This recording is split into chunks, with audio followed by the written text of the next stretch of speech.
Yeah, check test 1, 2. You may not be able to hear us through there. You may not be able. We work generally off of the visual. I hear you. Oh, okay.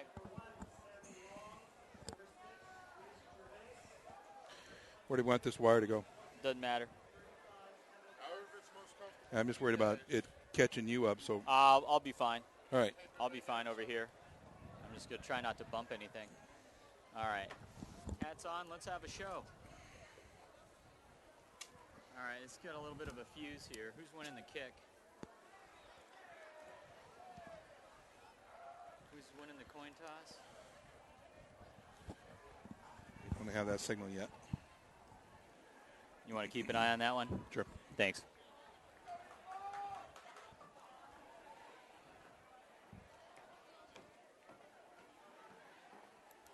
Enumclaw, it looks like.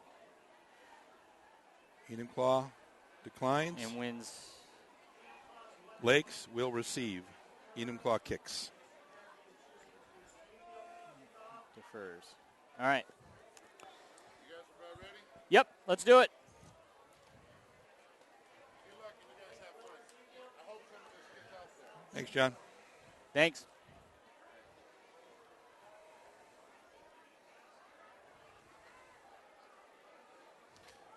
Have fun, buddy. Hello and welcome to Friday Night Football on PlayOnSports.com. It's Friday Night Football live from Enumclaw Stadium, better known as Pete's Pool here in the region in Enumclaw, Washington. I'm Alex Webster along with Tom Smith on your destination for high school sports, PlayOnSports.com. Tonight's matchup features the visiting Lancers of Lakes High School against the host Enumclaw Hornets. Lakes comes into tonight's contest with an overall record of 2-3, while the home team Enumclaw is also 2-3. And Tom, for Lakes, 2-3 is not where they're used to be. This is a team that came into the season ranked 4th. They had nearly an undefeated season last year before being stymied back by Bellevue in the state playoffs. They are a team that is accustomed to being amongst the top of things, and they're going to try and get back into the top of things in SPSL, the South Puget Sound League 3A. They're already 1-0 in conference. They're looking to go to 2-0 here. Absolutely. Glad to be with you, Alex. And tonight, you throw away those records. In the league, however, it's 1-0 for Lakes, and that streak is alive. 0-1 for the Hornets, so the hometown side wanting to get a big W tonight as the helmets come up. A little bit about Enumclaw in a second. They won the toss and deferred. Lakes elected to receive, and they will take the opening kickoff here. Glad you could join us on a beautiful night for football here in the Pacific Northwest. Lakes already with a big return on. Down the sideline. And off for a score. This is Caleb Lyons, touchdown Lakes. Caleb Lyons got that opening, broke it wide, and you can hear it in the crowd. It did not take long, and Enumclaw, the first thing that we talked to head coach Mark Gunderson about when we had a pregame chat with him, keep everything in front. And already on the first play, the opening kickoff, unable to do so. 13 seconds gone, and already Lakes going the distance with the score. And that is not exactly how Enumclaw wanted to start out today. 97 yards on the scamper as his setup for the point after here, Alex. Here's the try for kick, and this is Zach Burke. For the kick, it's up and good, and with 13 seconds gone, Lakes, who owns a 27-game winning streak here in the South Puget Sound League 3A, has already put the opening salvo out there and said, Enumclaw, you got to come get us. Well, as you mentioned, Coach Gunderson very aware of the lightning quickness of the Lancers, trying to contain them on their defense. Now their offense shoulders the responsibility of coming up with an answer on the opening possession. After letting Caleb Lyons break through up front, he got the ball at the 3-yard line, cut wide right after the 20, and then he had a track meet down the right-hand side. Nobody in the Cardinal and Gold could catch him. Mark Gunderson, the head coach here for the Enumclaw Hornets. He's in his first year taking over for Don Bartel, who had a 4-year run here. Unfortunately, Bartel's last campaign last year was a 1-8 record, 0-5 in SPSL, but this is an Enumclaw Hornet team that is on the rise, and they have one of the top backs in the South Puget Sound League, and they're going to try to ride him and see if they can keep this potent Lakes offense on the sidelines, but already the Lancers not needing the offense to get on the board. Mauricio Portillo's who you're talking about in Portillo an important instrument in the power I attack for the Hornets. Here's the kickoff. Zach Burke puts a leg into this one. It's fielded back there by either Tarek Hagan or Cameron Strecker. And this is Strecker coming up the left sideline, trying to answer the return by Lakes. Good return, a lot of running for little gain. And check that, Bryson Grant on the return. And Luis Roque wrapping him up, though. He had an opening there if he could have just burst through just a bit more. Yep, just a little bit more, and they would have been off to the races perhaps down that sideline. Would have been interesting to see a return on the return. A return. Yeah, exactly. Just underway here at venerable Enumclaw Stadium, as we mentioned, better known as Pete's Pool throughout the region. Here comes the Enumclaw Hornet offense that runs out of the power I formation. They'll actually have 3 receivers in the set to start out. A little different look for Mark Gunderson's Enumclaw team. The give is to Portillo in the middle, and he rumbles ahead. And you could see this head of steam that he gets going. He's going to be a tough one to bring down tonight. Good lateral move to duck into the opening, and then he ducks into the tackler, bulls him forward another 4 yards. And they'll move it up to the 26-yard line. 2nd down and 7 on the long 3-yard gain. Portillo, 5'11", 210-pound junior, the quarterback for the Hornets is Peter Nordby, and he brings them to the line here. Little give on the sweep, and this is Grant running hard, and he'll pick up another chunk of yards, bring up 3rd and short. We talked a little bit about Enumclaw. This is a team that is trying to rebound. They've instituted the power game, something they had a few years back. It's a long history with Enumclaw here in the power game, and they've got it back operating here, and they have the right back in Portillo. But 1-8 last year, 6th in the league, so Gunderson had his work cut out for him, but they're already better than that at 2-3. They've had some interesting competition, and last week had a heartbreaker in double overtime for their first league loss. 3rd down and 2 to go. 10:22 to go. They go the other way on the sweep to Grant. He's got the first down and stumbles, but Grant, a 6'2", 185-pound senior, helping to shoulder the load along with Marcus Portillo. Well, he got first down there in the 3rd down play, so good conversion by the Hornets. And you could see Grant just reaching for the tape on that one, getting his eyes ahead of his feet, and stumbling to the first down across to the 38. So exactly what Gunderson wanted to see his team do is to move those chains and keep that potent Lakes offense on the sideline. They'll give to Portillo again, and this time he's met by a host of white shirts. May have lost the ball, and we'll take a look and see. It was a fumble and recovered by Lakes, so that not in the recipe that Gunderson had planned for the Hornets. So the first big turnover of the game, and it goes to Lakes here with 10 minutes even remaining in the first quarter. Well, Lakes now gets the ball in an opportunistic position at the 39 after a 1-yard gain by Portillo. And I was just saying how using Bryson Grant to go to the edge, try to string out this Lakes is a good idea when you know they're going to be focusing on Portillo, and they came right back and made him put it on the turf. Well, Grant and company will have to be on defense here. Grant, one of the linebackers. Here's the Lakes' first play from scrimmage. It's a handoff. They've got a couple of great backs do the Lancers, and this one is Kevin Thompson, 5'8", 190-pound senior with the carry. Picks up about 5 on the run. It's a nice start for the Lakes offense.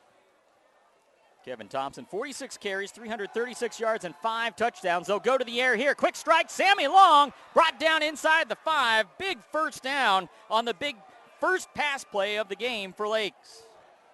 4 yards on the ground, and then they come back, and you called it a quick strike. And a lot of confidence there. You could see the rhythm of Reese Jervis in evidence. But, man, when you got Sammy Long on that post route, he threw it to him as he was breaking clear of that deep defender. Jervis, 6'3", 190-pound senior, returning to the Lakes team after spending his freshman year there and then moving away. He's back, and they voted him captain right away. They'll hand it off to Thompson, I believe, right up the middle for the score. Actually, Dre Milton on the short rumble, touchdown Lakes. And with 9:11 to go in the opening quarter, the Hornets in a host of trouble. Yep, they're in a hole at the Pete's Pool. You don't want to get back down at home. You want to use that crowd But the Lancers, knowing that the formula is reversed for them, if they can get those quick strikes, and nothing better than a 97-yard kickoff return, and then 3 plays and in for Paydirt on the second drive. And here's the kick, and it is blocked by Enumclaw. So for the Hornets, a little bit of life here as they try to swing momentum back their way, as Lakes trying to pick up their 28th consecutive South Puget Sound League 3A victory. They're already on the board for a couple of scores, but the Hornets will try to see if they can capitalize on that block extra point and salvage some momentum. Portillo with the fumble, really the key play, as Lakes had it in excellent field position, and it did not take them long. Well, you don't want to let these things happen. You do your best to prepare for it. And you can see that the Hornets have a solid offense to operate with, but the long kickoff return and then that long strike from Jervis to Long, equivocating with his name, and then you got to do better on those running plays too. Averaging 5 yards now on the 2 running plays so far for Lakes. Well, if we were to highlight several of the players to keep an eye on for Lakes, they've already been in action between Thomas, Milton, Sammy Long, and Jervis. Those were 4 of the gentlemen that the Hornets definitely wanted to keep in check and have been unable to do so in the opening few minutes. Here comes Lakes with the kickoff. Zach Burke, who had his kick blocked a moment ago, kicking this one into the end zone, and it will come back out to the 20. Not much luck there for Bryson Grant to get a return on the good boot there. Beautiful sunset here at Enumclaw Stadium, which has been around since 1938, getting a facelift, or rather a field lift, a little over a year ago. They had a natural gas surface here that would, about this time of year, start to go way south on it. They've now got a beautiful AstroTurf, field turf replica out here, and a beautiful setting here in the shadow of Mount Rainier. People would never ask you why you call it Pete's Pool, because when you come here, it's always been a pool of mud. Now with the field turf, it won't be. But actually, there was a guy named Pete way back who had a junkyard back here, pool on the other side of the Longhouse. And with the new deal, Public Works turned this into a great football facility. And it's a good one so far if you're a Lakes Lancers fan, and hustling on defense for the stop behind the line. That is Benning Potaye with the drop of the sweep. And Enumclaw going backwards. This is a team that is trying to pick itself back up, and I don't know if there's a little hangover from a tough double overtime loss last week to Auburn Riverside. They were on the cusp of their first league win in quite a while and could not seal the deal. They missed the extra point at the end. 8:35 to go, 13-0 Lakes lead. Here's a swing pass to the right side. Nordby got it out there, might be incomplete. Looks like they're ruling it a run and a fumble that was recovered by the receiver. So alertly, but I'm sure disappointed Bryson Grant after going in motion that he couldn't turn up the field and get some yardage. There'll be a loss on the play. They're back to the 17. 3rd and now 19 to go as the Hornets going in reverse. Actually, they mark it the 11. Our angle here is a bit difficult. 8 minutes to go in the opening quarter, and Lakes trying to stymie Enumclaw once again. Lakes, a team that is not accustomed to be 2-3, but they put the challenge out there. Their head coach, Dave Miller, in their 13th year, said, we're going to play some stiff competition to start the year. They did, and they said it's readied them for the SPSL competition. Here's a swing pass, and it's in and out of the hands of the intended receiver, Adam Cosgrove, and Enumclaw off to a rough start in this one here in their first home game in league action. Cosgrove wide open. There was a deep pattern clearing out the DBs, and good job by the quarterback to get it out there. Nordby just a little bit high for Cosgrove to pull it down. David Pugh will be on to punt, 6 foot, 190-pound senior. And back deep to return for Lakes is Caleb Lyons, a 5'9 senior. Little rugby-style kick, and it's a good high roller that is fielded at the 45.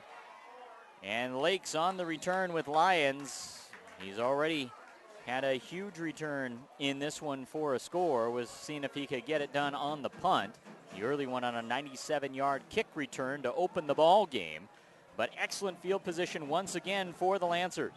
Well, the punt wasn't overly impressive, but just a 5-yard return. When the number on the white shirt is 15, Lion showing he can be electric with that ball in his hands on the return game. So back to work comes the offense for Lakes. The quarterback, Reese Jervis. He's a good one. He'll take the snap here. The spread offensive attack in action. Sammy Long, the intended receiver, a little bit too strong for Long. Zach Mason right there. You'd have to have the perfect throw and some concern as the quarterback remains on the newly installed field turf surface here.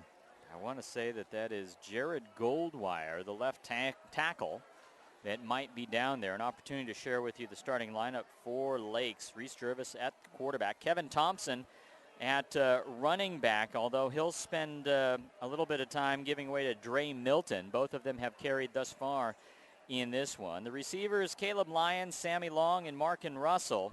Across the front, from left to right, Jared Goldwire is the left tackle. He is the one they are looking at right now. Orion Ethington, he's a good one at left guard. Kyrie Simmons is the center. Robert Guillory is the right guard, and the right tackle is Gerald Goldwire. Benning Potae is the tight end for Lakes. And a moment here to remind you that if you want to watch more of your school's great matchups like the game you're enjoying here tonight, tell your school to sign up for the Play On Sports School Broadcast Program.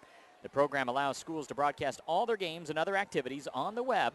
For more information, go to playonsports.com/SBP. What we're seeing tonight is a Lakes offense that we knew could run, which has been unusual for the spread. But they're working on the passing game, and you can see they've got the tools. It's all about catching that rhythm. Beautiful strike of 30 yards to Long. Last time they tried to just send him down on the streak instead of the post route. Just see if you could outrun Mason. And the answer is yes. Now you got to get the ball just in the right area.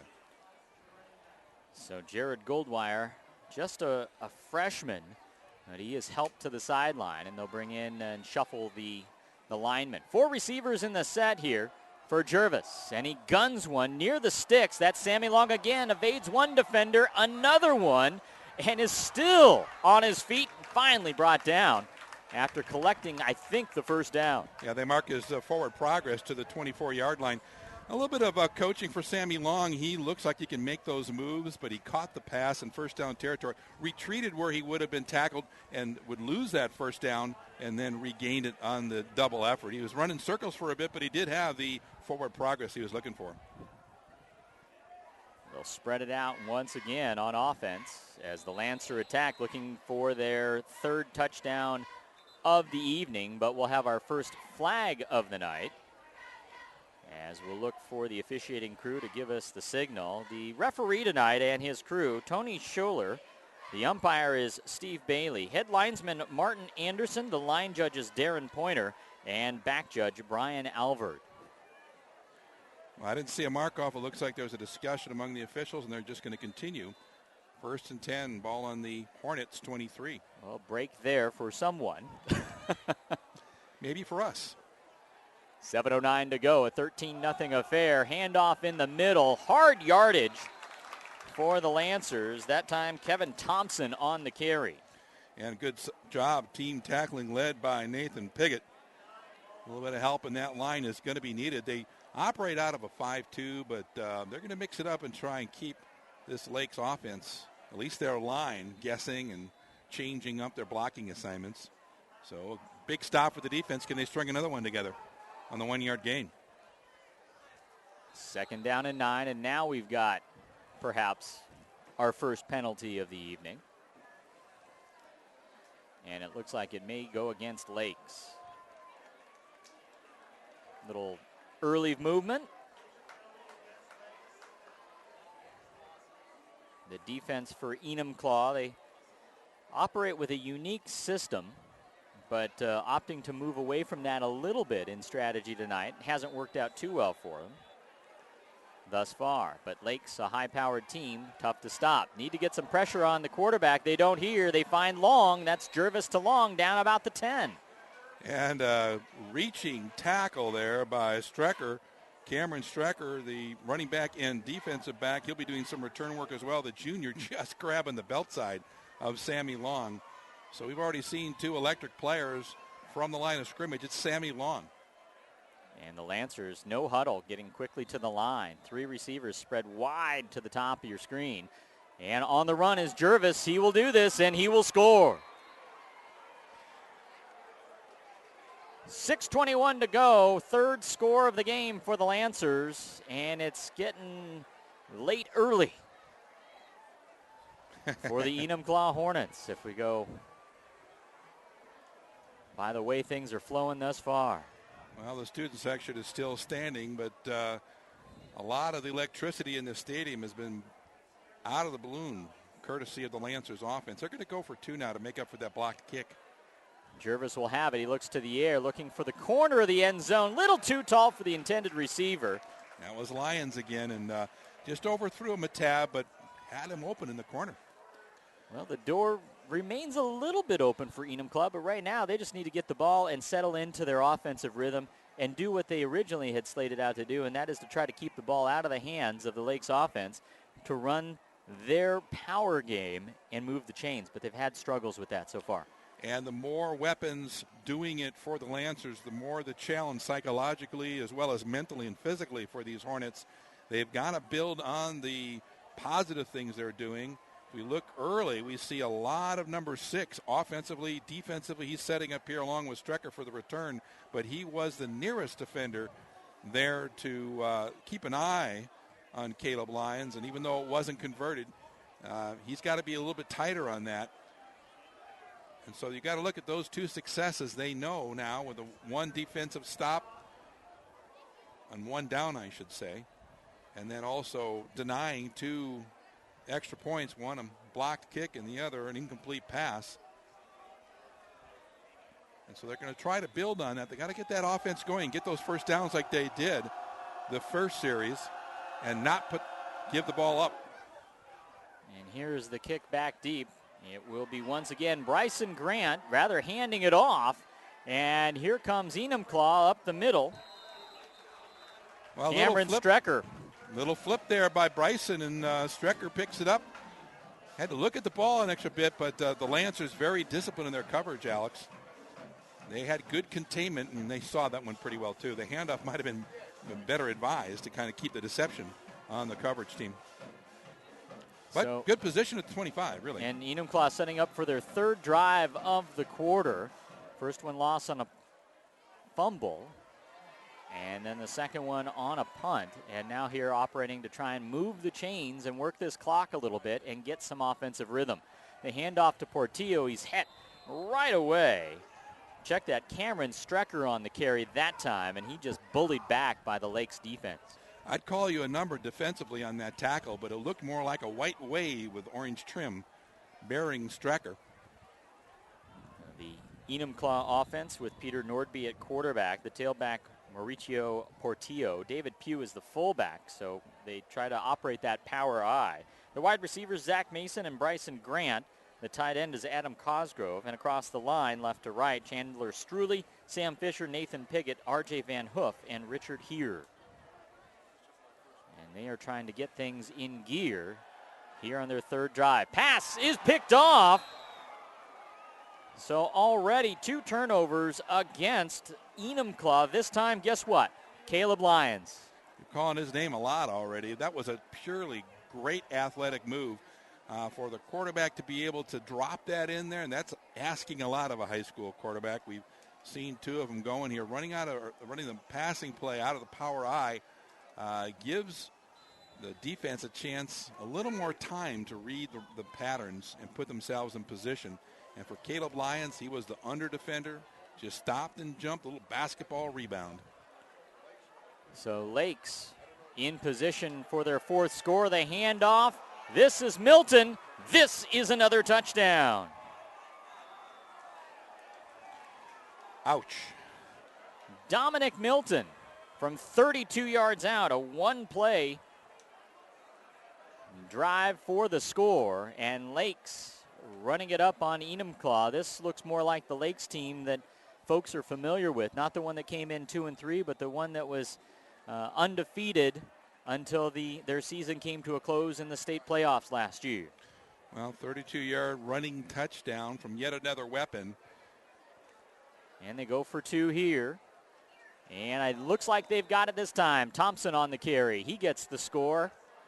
And with 5:20 to go in the first quarter, it's now 27-0 in favor of the Lakes Lancers. Well, 2 scores within the first 3 minutes.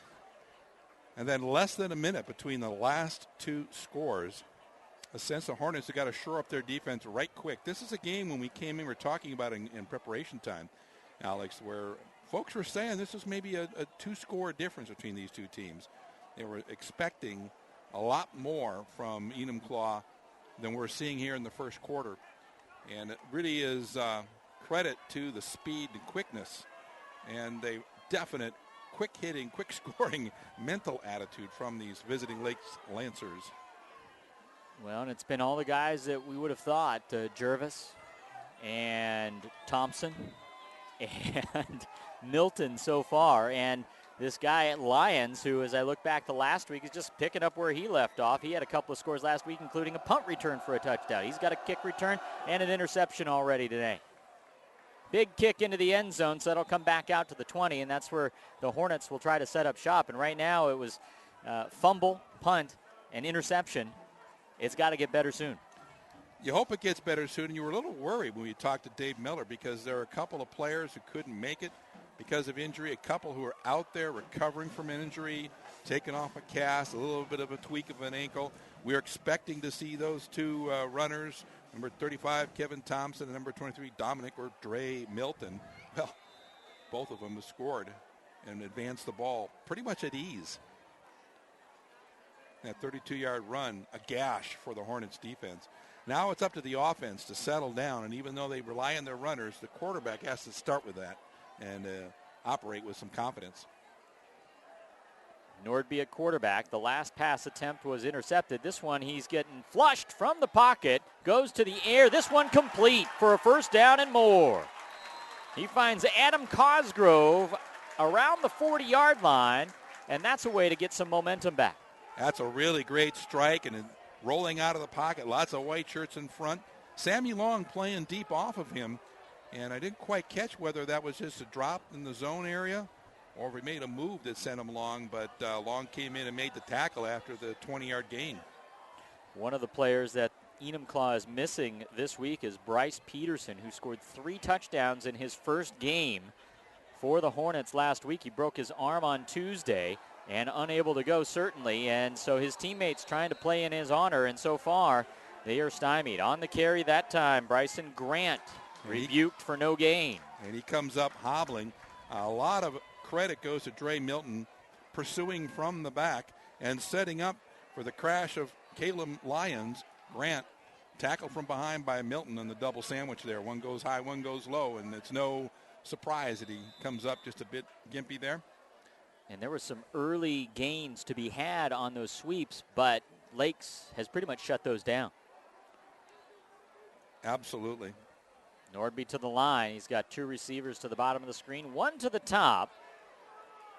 As he will roll out once again. They've vacated the running game to go to the air to try and get caught back up, and this one's incomplete out of bounds. Well, he was looking for Zach Mason over there. And Mason trying to make the play, leaping off from within fair territory, but he was going to be landing out of bounds either way. And it looks like there's a flag down here, and we'll see who it is against in just a moment. Well, back to what you're talking about with Bryce Peterson, it's really a shame that he couldn't make it. He got injured during practice after his first game, tallying 3 touchdowns. And so you're thinking about no name. Yeah. But what was cool about it, says the coaches, is the kids rallied around him. They're playing for him. They came back to practice, and they're practicing sharply. And that really says a lot about this community. Enumclaw, every time the expectations are high, there is pressure because everybody knows each other. But there's also that sense of support. So there's a real nice balance. And it makes it fun. Even when the score is like this, we don't want to encourage these scores. No one wants to see these scores. But it's about these kids and the kind of heart they play with. Absolutely. And we do salute Bryce Peterson and wish him well in his return, the junior wide receiver. Ineligible receiver downfield was the flag, so they march off 5 against Enumclaw. 2nd down and 15. Screen pass set up and sniffed out well. That one is incomplete. as the Lakes Lancers trying to dive all over that loose ball, but it was not held long enough for the completion. Talk about the whole team selling themselves out in this game today. Number 50, Robert Guillory, the senior, made a fantastic play there. He was right there whether the receiver was going to catch it or not. So we've called a couple of names again and again, but the whole squad seems committed here tonight. Well, they've gotten off to a pretty committed start at 27-0. Enumclaw trying to get out of their own way a little bit. They had a little bit of a drive going here, and then the penalties set them back. Now they've got third and a bundle. 3rd and 15 to be exact with 4 minutes to go in the first. Nordby rolling out again. He's got a little bit of green in front of him. Tries to get to the receiver, incomplete. Again, looking for Zach Mason on that sideline. Well, a little bit more of a conventional pattern and pretty easy for the Lakes defenders to pick it up mano a mano in their defensive alignment. The good thing, though, was the rollout came with a vanguard. Nordby with Portillo out there in front to help slow down that Lancers rush, buy him some time to pick out an open Hornets receiver. To no avail. David Pugh on for his second punt of the evening. And the wind's starting to kick up a little bit here. Rugby-style kick on its way again into the wind, and this one a wobbler that bounces at the 39 and takes a Lakes roll. And Enumclaw quickly there to try and stop it. It's momentum. Bailey Dieters, the first one to touch it there, and so Lakes will have it for the first time in their own territory. That was a stiff wind. I was looking around for a guy wire or a sky cam that had hit. It seemed to be sending off pretty well, and all of a sudden just dropped like a Felix, not the fastball, but what's the one that comes off the Uncle shelf? Snappy there. That's old Randy Johnson. There you go. Action one more time as Major League Baseball into their playoffs. That interesting wild card, the Nouveau wild card battles taking place today, and of course the Mariner season coming to a close up here in the Pacific Northwest. Lakes, it's just the start of league action in the SPSL. Last week they're looking to get off to a 2-0 start, and they've got another runner in the clear on the reception. This is Kamoni Jenkins, and he is brought down after a big gain. 44 yards by my preliminary calculation, but Strecker had him in his sights for a short gain, and he just ran outside of it like running out of a big shoe. And it looks like after a fairly clean start in the opening minutes, we've got yet another penalty flag, and this one's going to go against the Lancers.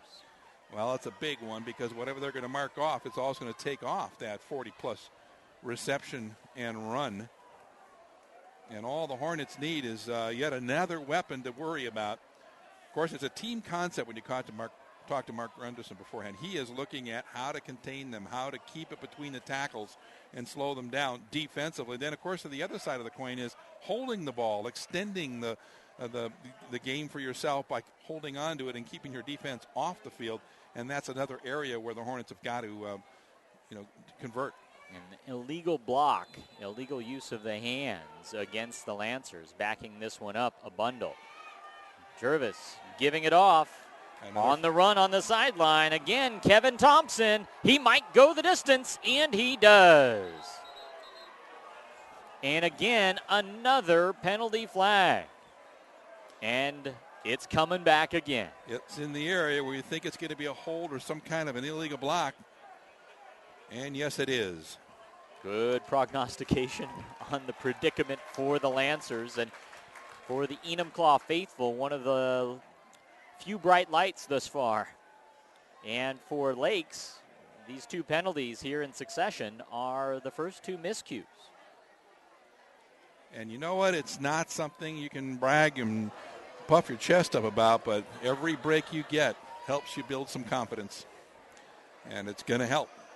Because remember, the field position for Lakes is always starting their series in the Hornets territory. Now, for the first time, they're in their own end, and they're getting pushed back further into their own end, given these penalties. Now, these are giveaways for them. That's something they can take care of course, Alex, but as the defense goes, they're going to take every advantage they can. Now they've got to find a way to contain the offensive Lakes themselves. Well, and if you're Lakes, the way you've been running and passing the ball, 1st and 20 doesn't feel like much. And they go quickly on the strike to an uncovered man. It's Caleb Lyons, and he's looking to speed past the defense. He will do it. Lakes, touchdown. from the 33-yard line.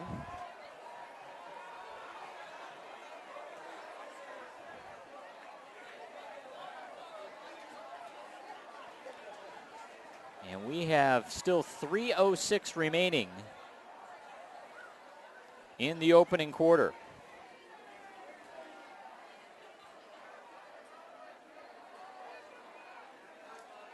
A 67-yard catch and run from Jervis to Lyons. Here's the try for point, and it is up, and it is good.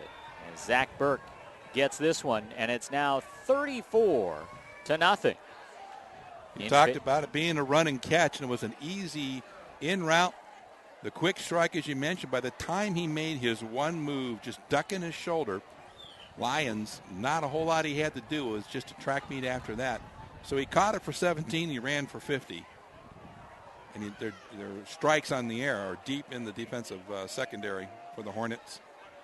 And not a whole lot of pressure coming on the defensive line as well.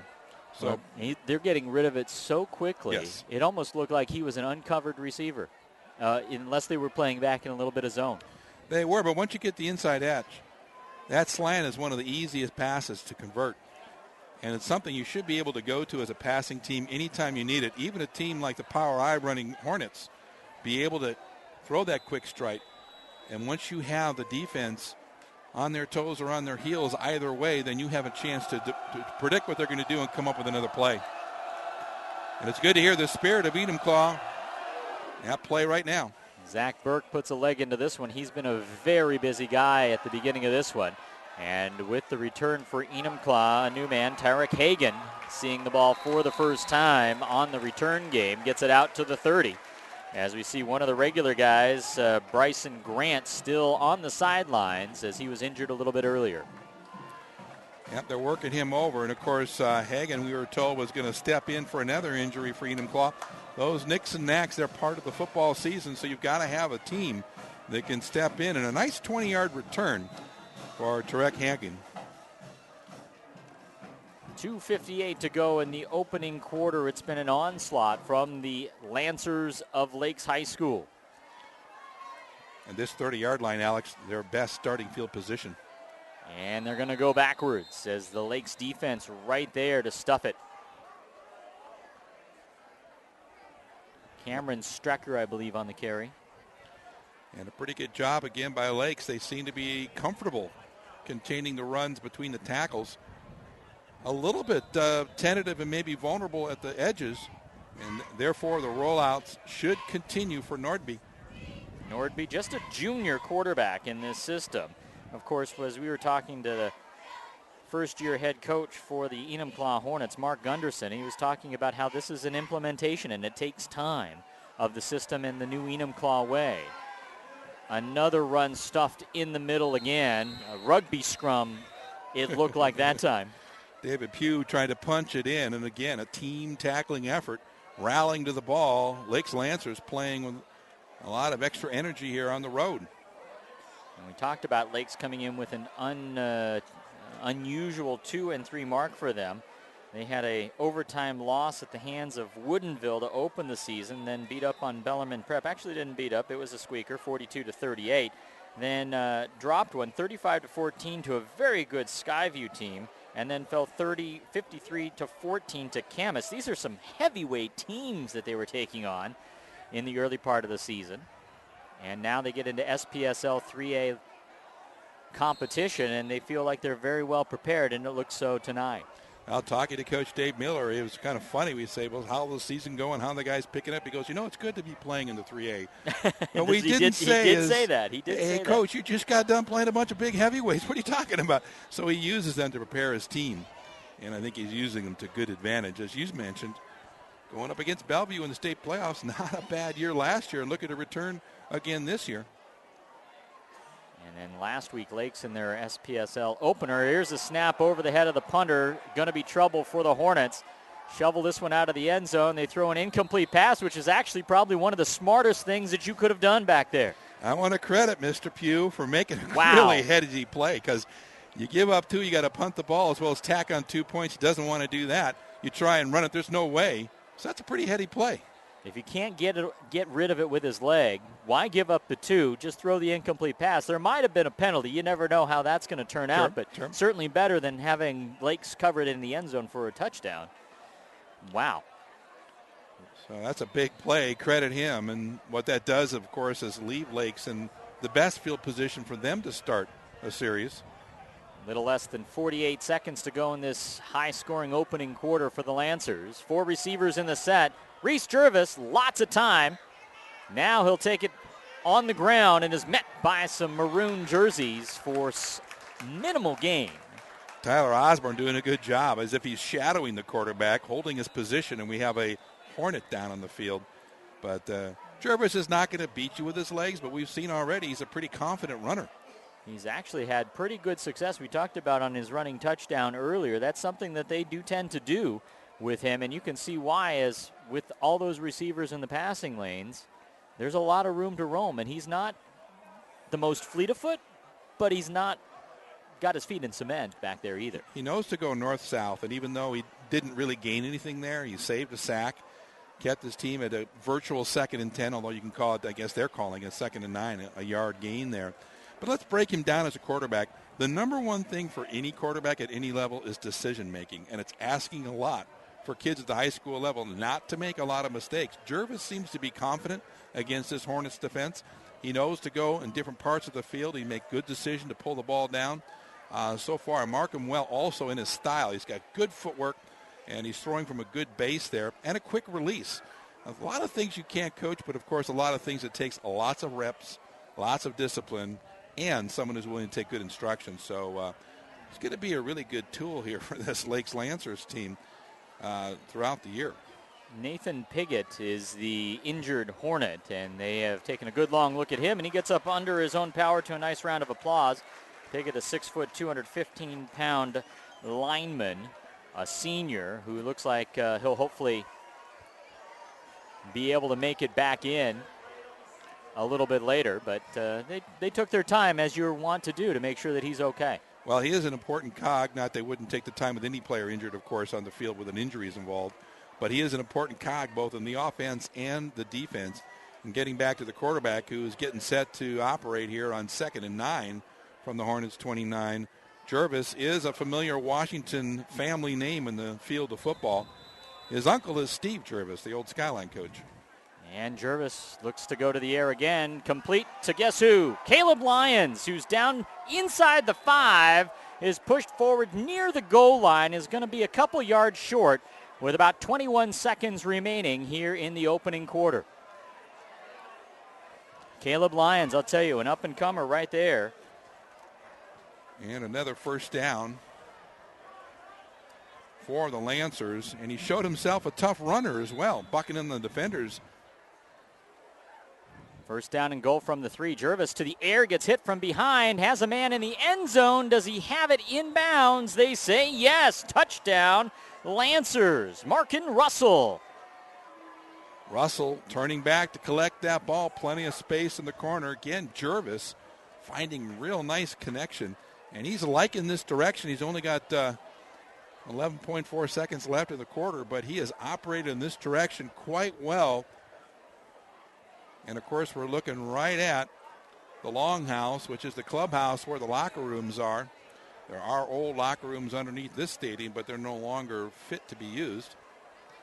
Marquin Russell with the 3-yard reception, and Burke with the PAT is up and good. And with 11.5 seconds remaining in the opening quarter, the Lake Lancers in an onslaught, 41 points, and Enumclaw looking to try and get back on track. And if you're the head coach, Gunderson, you just got to say, hey, forget about the score. We're going to go out and we're going to improve. We're going to do some good things. We've got a good amount of season left to go to set some of our goals, which is to try and get to a winning mark. We've got some good competition in the South Puget Sound League, and we want to figure out ways to get better against some of the best competition right here. And you're exactly right. It's focus on those things that you're about and what you're doing. You've got a new system. We're not bailing on the kids. We're going to work on it here. And, of course, one of the goals will be to get some points on the board any way, fashion, or form. And there's 3 quarters plus ticks on the clock in which you can do that. How do we get there, guys? It's all about first downs and executing these plays. and working on the positive things that have been done so far. In the meantime, you got to work on your defense as well. Try to keep that number respectable. Here's Burke's kick. He's gotten a few into the end zone as he's had a lot of practice. This one is caught at the 1. And on the return, this is Tarek Hagan again and gets out of bounds as he had a little help there near the 20-yard line, just short. Number 20, Johnny Weeks, tagging him as he steps out, trying to make that cut. And right now, if you want to just say in one word the difference between these two teams, it's speed and no speed. Lakes just has so many quick players, and you can see Hagan there not quite quick enough to get outside and open up that corner. 5 seconds to go in this opening frame. And the Hornets have been stung by the Lancers. And here's a fumbled snap by the Hornets. We'll see who's recovered, as everything just going the wrong direction. Although the Hornets able to recover, it will be second down as the opening quarter has come to an end, but it has been all Lakes Lancers. They lead 41-0 over the home Enumclaw Hornets. And the 2-yard gain. A 2-yard gain on the fumble. And, of course, right now, this is an opportunity to regroup. No one's taken any timeouts yet. And for Enumclaw, this is, as we mentioned, an opportunity to just kind of start over and see what we can do. But really, the biggest thing, as you mentioned, is that speed of the Lakes Lancers. They're just weaving their way through the Hornets' defense. So the key to the ball game was offensive possession and control. Fumble exchange. It's not a great way to start this drive, but now you got a new corner, and you focus on ball security, which means from the snap to the handoff to the pass choice and pass catch by Nordby and his receivers. And for the coaches, I think they're going to try to continue with that run game and try to mix things up and just enough to see if they can find some openings, extend some drives, and keep that clock running. Well, the South Puget Sound League 3A classification with just 6 teams in here. Auburn, Mountain View, Lakes, Peninsula, Bonnie Lake, Decatur, and Enumclaw. Here's the handoff. And Portillo, I believe, with the carry this time. And not only is that good running by Portillo, but some good blocking up front. Going off the inside of the left tackle and opening up the Lancers defense for a solid run. It was 2nd and 2. Now it's going to be 3rd and 3 as they place the ball on the 25-yard line. Mauricio Portillo came into the game with 95 carries, 466 yards, and 9 touchdowns. And thus far, the league's top rusher, at least until the Lakes Lancers started to put it on the ground in this game. Not a bad rushing attack themselves, and it looks like we've got another fumbled snap by the Hornets, and it appears to be recovered by the Lakes Lancers. And it is at about the 21-yard line, and that's where Lakes will have it, trying to add to their 41-point lead with 11:19 to go in the second quarter. 3 turnovers now by the Hornets. And they're fundamental stuff. It's not like the Lancers are forcing it. It's more like the Hornets are giving it up. Now they've got to go quickly on defense. Here's the snap to Jervis. They're going to keep putting it in the air. They've got Lyons. No, that's Thompson down the sideline for the quick score. Kevin Thompson on the catch and run from 21 yards out. Jervis over to congratulate Thompson on his catch, but really the running back, the circle route, opening up and clearing the linebacker out there, there's no way you can guard him there. Credit Sammy Long for clearing out, running the long flag. The long post, square in. All the defense goes with him, and so all the running back has to do is just circle around, and Kevin Thompson collects and runs it in for an easy 21-yard touchdown to the Lancers.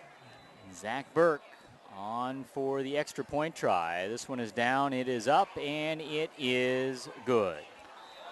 And we saw some early success defending these point afters by the Hornets.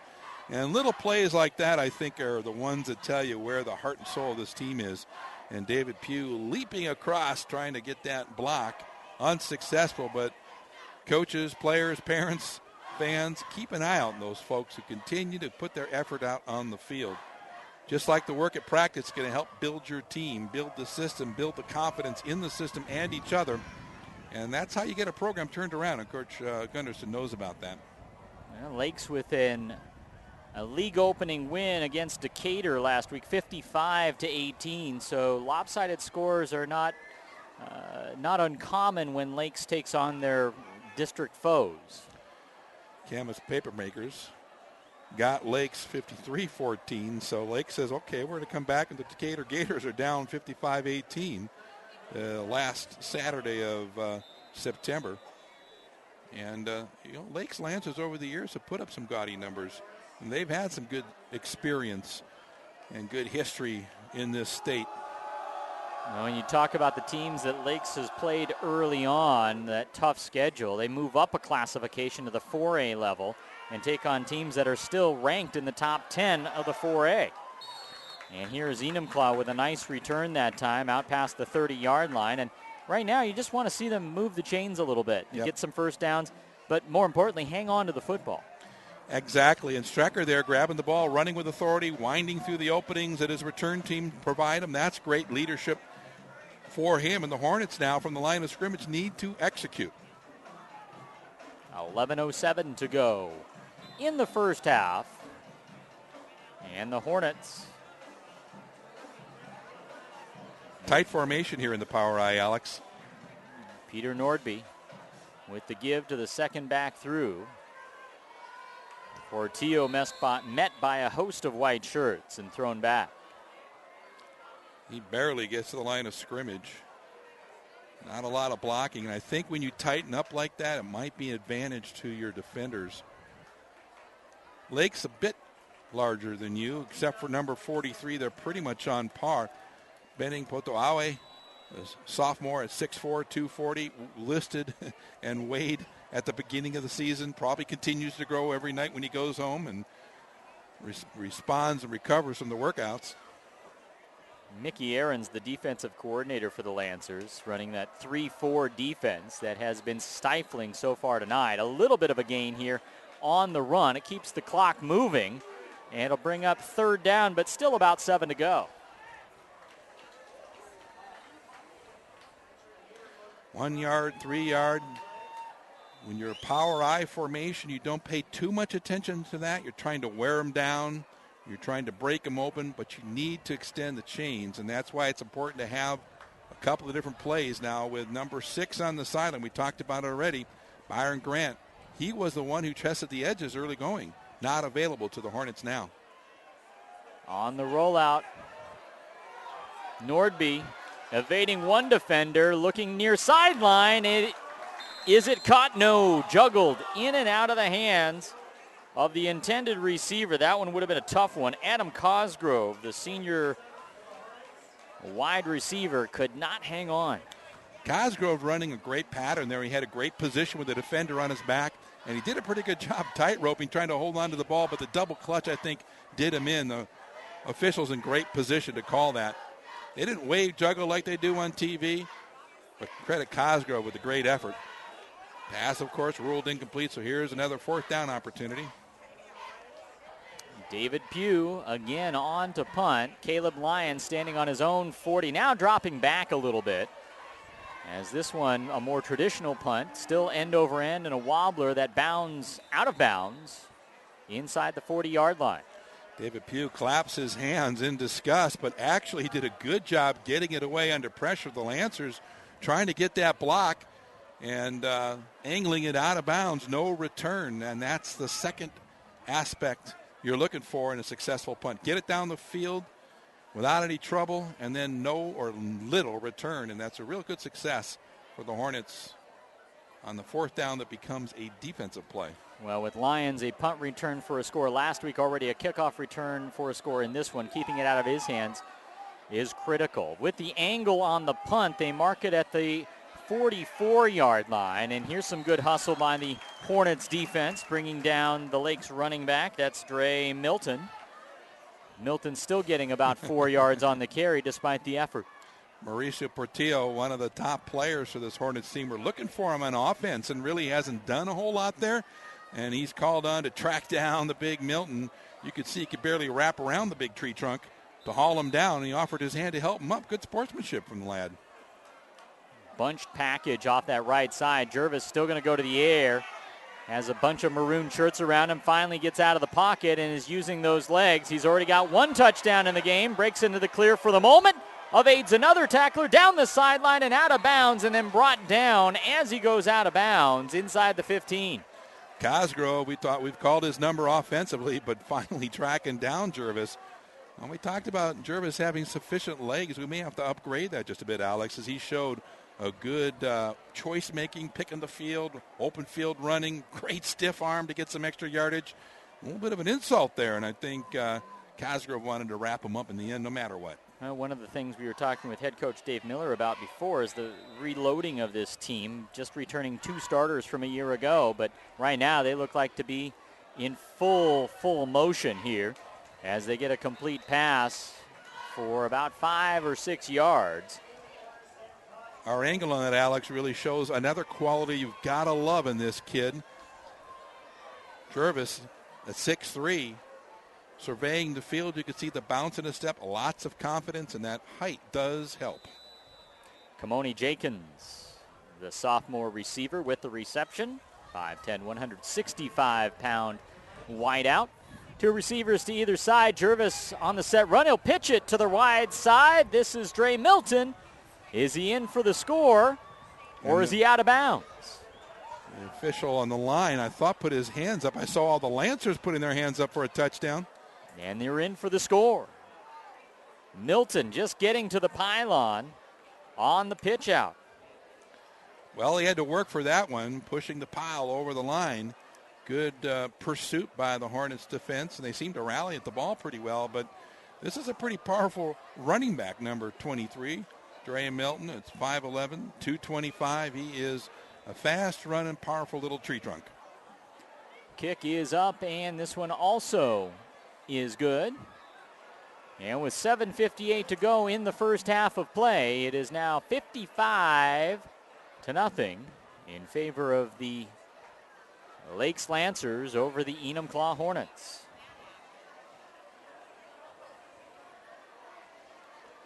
Well, they are quick strike. I think one of the number one things, obviously you don't want to give up that first kickoff return, but those turnovers will kill you. And that's a common rule in football at any level. Turnovers equate to wins and losses. Got to hang on to that football. And right now, the big game plan for the Hornets was really to just keep those chains moving and just have struggled to be able to do so. And right now, with a whole lot of game left to go, it's a matter of getting out there and trying to resummon the energies, resummon the momentum, and try to win a quarter here. Coming into tonight, Enumclaw not ranked in the top 10, but they're playing like a team that wants to be registered there. More importantly, they're playing like a team that wants to keep that 27-game league winning streak alive. Challenge for the title. They've got a few teams that want to know themselves who are playing tonight. Peninsula being one that these Lancers will face later this season. Burke's kickoff going to be fielded a little bit shorter than usual. They'll fake the handoff this time. And with the ball is Cameron Strecker, looking for a lane and won't find it. Well, they tried to set the wall, but to be honest, the Lancers coverage defense just blew through those blockers trying to set up and seal the sideline for Strecker to waltz down. And again, a swarm of white shirts to gobble them up. Well, the Enumclaw faithful are still spirited, as is the band behind us. And why not? It's Friday night football under the lights here at this beautiful facility. It's called Enumclaw Stadium, established in 1938, but everyone loves and knows it as Pete's Pool, even with the new surface. And Enumclaw looking to get on the scoreboard here at Pete's Pool. Here's the handoff. Portillo finding a little bit of running room, rumbles ahead for about 4 or 5, probably the best carry we've seen in a little bit, and he hit that hole pretty hard. Well, we had Bryant Grant with a 6 or 7 yard around the end, but that is his strongest run of the night. Getting it 2nd and 5, a great down and count for the Hornets. And I think Coach Gunderson would love to see that every single time. Well, and right now, as Enumclaw tries to look ahead a little bit, they've still got a lot in front of them, but we as the media get an opportunity to look ahead. They've got a good amount of season left to go to try and reach some of their early season goals, despite the lopsided affair here tonight.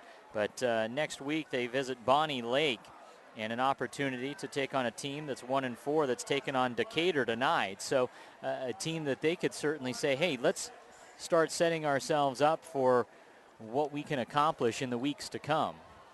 And they'll have a chance to finish up their season hosting Decatur here too after facing Peninsula on the road, and that's a tough draw for them. So they're preparing what they can to get some wins here in league. Well, last year they were 1-8. They've already surpassed that win mark, so forward is the way they're moving.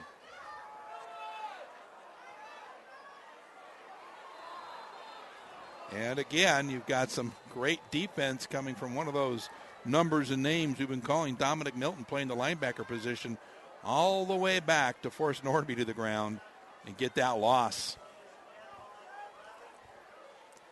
And, of course, at Bonnie Lake, we talked a little bit with head coach Dave Miller of Lakes early on about kind of his coaching tree. He had a couple of coaches he needed to replace. Their former defensive coordinator, Jason Silbaugh, moving on to the head post at Bonnie Lake amongst a couple of others, and that's what happens when you have a lot of success in a program. Here's Enumclaw on for the punt again. This one over the head once more of Pugh. This one shoveled out, and I think they'll call an illegal forward pass on that forward shovel. So for the second time tonight, trouble on the snap for Enumclaw, and for the second time they've dodged a bullet. And over on downs in my book is a turnover, especially if you cannot execute the punt. And Pugh tried to do something, but didn't have a great opportunity. The best starting field position for the Lancers yet. Well, and it comes on Enumclaw's 11-yard line, and you know, in some ways, the way things are going thus far tonight, it is partly academic in terms of giving a team 1st and 10 at your own 11, but an opportunity perhaps for the defense to try and hold, get a victory within the game. And they'll take a timeout here. Not sure who it is charged to, but it comes at the 5:43 mark in the second quarter, with Lakes leading 55-0. Enumclaw taking the timeout here. And an opportunity to share with you that Play On Sports is on Facebook and Twitter, giving you news and information and links to great highlights. Follow us at Play On Sports on both Facebook and Twitter. You can also access thousands of live and on-demand games at YouTube at youtube.com/PlayOnNetwork. Keep up with all the high school action every week from your destination for high school sports, PlayOnSports.com. Well, if you're at home, you're enjoying a good football team in this football game tonight. And we'd like to bring you a little bit of flavor for Pete's Pool. They've got this brand new AstroTurf brand field turf, which is a really beautiful surface. But we're an old school wooden building, and Alex, it makes it a lot of fun for the home fans to be sitting under here, looking out into this beautiful evening. We've had, of course, 76 gorgeous days extending now into October throughout the Northwest. Been fantastic weather in the Northwest. Here's a fumble by Lakes, and Jervis able to jump on top of it. Hornets almost had their first positive turnover of the game there, but one of the few miscues we've seen from the Lancers. Good job by the defense. 3 of the big uglies getting inside, getting them a chance to get that ball, but Jervis very alertly jumps on it. A gorgeous night for football despite the score on the board, and it's an absolutely gorgeous night if you're a Lakes Lancer fan. Here's the pitch out to the left side, and it is caught. And a good gain off the left edge, Marquin Russell. He's already got a touchdown in the game, nearly had another one. Well, Cosgrove victimized there. Good pitch on the hitch route. And good job by Russell to make those moves, leaving Cosgrove on the ground, and they're going to hurry up and get going right here. They tend to move to that right to the line of scrimmage here after several plays on 3rd and 7. To Lyons on the right side, touchdown, Lancers. 4:38 to go in the second period. And Lakes now with 61 on the board, their highest point total of the season, with the try for point coming. Well, the weapons like Caleb Lyons and the efficiency of Jervis, we saw him miss a couple of targets in the early going, even as they built that early lead. First time into the 60s. Here's the kick, and it is blocked by the Hornets. Good job getting in there is Jarrett Sprague, the sophomore lineman. Skylar Brown with the point after try there as he gets an opportunity. The 5'8 senior has it blocked as the Lancers starting to shuffle in some of the folks that are on the second and third team. Always build your depth when you can. You never know when you're going to need them. And, of course, you don't want to see them fail, but sometimes you got to learn from those failures. So good job by the coach. I've seen so many coaches hold on to their first string and not give those young ones a chance, or even those seniors, in the case of Brown, a chance to get out there and perform. And these are the kinds of games where you can afford to do that, but also what it does for your team. And Dave Miller understands that. And let's take a moment and talk about Coach Miller, Alex, because he's been around for a while there down at Lakes, and he's not only seen the coaches come and go, because he does have folks come in and move on, such as the ones to Foss and Bonnie Lake most recently, but he sees these players come in from families whose moms and dads are working in the service, in the military, and so often there's a parent or two who's not available, and so often is the case, of course, with all these student athletes. Teachers and coaches become that extra family around these young kids, and Dave Miller, one of the good ones. Skylar Brown with the kickoff here.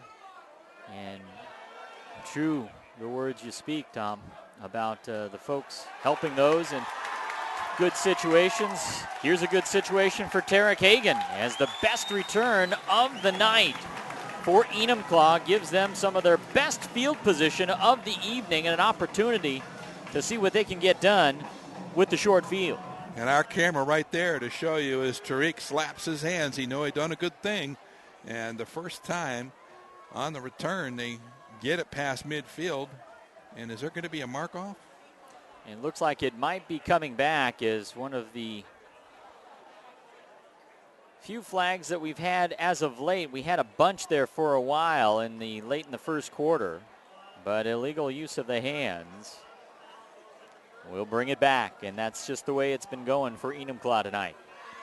Well, if adversity leads to growth, strength from that adversity, then the Hornets have got a handful tonight. Well, they back it up into their own territory, spotted at about the 31-yard line, and that's where the handoff will go to Portillo, who is met and thrown back.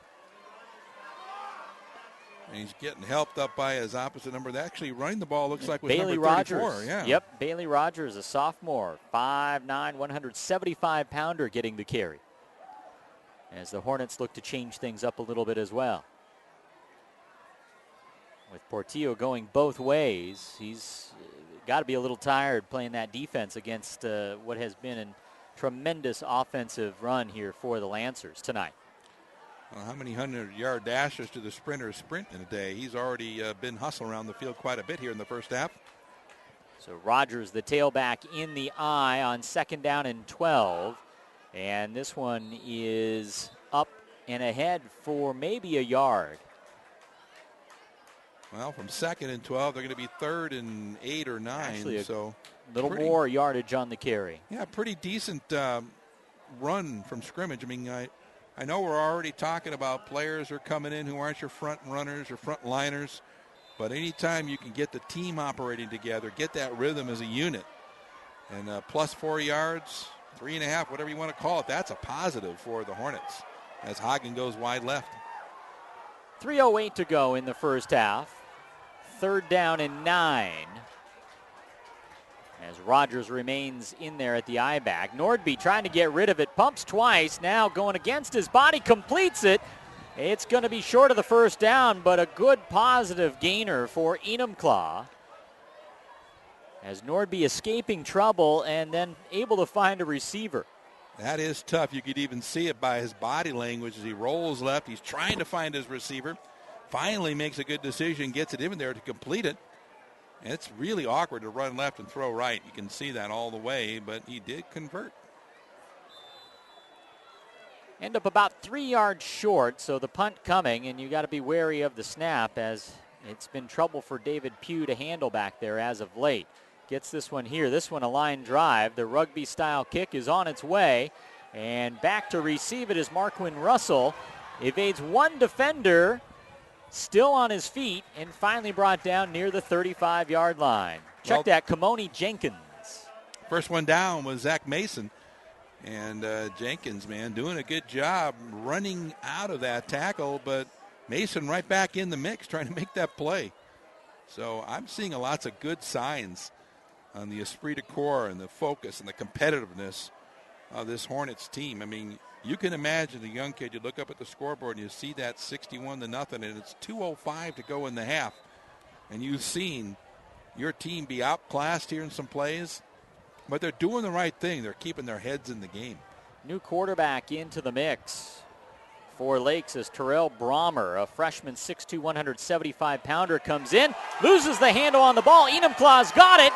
They could get in for their first score of the night. Nope, they're going to be a little bit short, but they'll have it deep in Lakes territory. Jared Sprague picks it up in the right position, and you got to feel good for him. Of course, if you're the parent or rooting for the new Lakes quarterback, Brommer, you feel terrible. Your heart's down in your stomach. But what a heads-up play. And he runs back to the sideline and surrounded by the Hornets. Good job, Jared Sprague, the sophomore defensive lineman, in there to make the play. I'll tell you what, that was a tough play for Brommer as he had a host of red jerseys, maroon jerseys all over the top of him. Just unfortunate they lost the handle on it, but the Hornets will take it. They haven't had many breaks in this one. They'll have it first and goal from the 4. 1:54 to go in the half. Nordby barking the signals. They hand it off in the middle. This is Bailey Rogers again. Not much of a gain. Pushes the pile forward maybe for a yard. Love to see the opportunity for the Hornets on that great play by Sprague. And Nordby, if he can lead this team into the end zone, it will just underscore field position, won't it? As the Lancers just capitalize on picking up the ball in great field position. And then their quick stripe plays and their multiplicity, their plethora of weapons. Well, Nordby without his main target from last week, Bryce Peterson, who caught 3 touchdown passes. Second down from the 3. Into the pile they go. Cameron Strecker, the carry, going to be short. Well, now it's the Lancers defense operating with some pride. I don't care if you're number 1, 2, or 3 in the depth chart. You feel the urgency of the moment. And now with 2 timeouts, so the Hornets going to capitalize here on third down. Well, we're under a minute to go, down to 45 seconds in this first half. And the Hornets trying to punch it in. Now at the 1-yard line. Here's the handoff. Inside, in for the score. Bailey Rogers. Well, hallelujah. You can hear the crowd. It's so good to get that goose egg off the board. A 1-yard plunge with nearly a half-minute remaining. All courtesy of the fumble recovery deep in Lancers territory.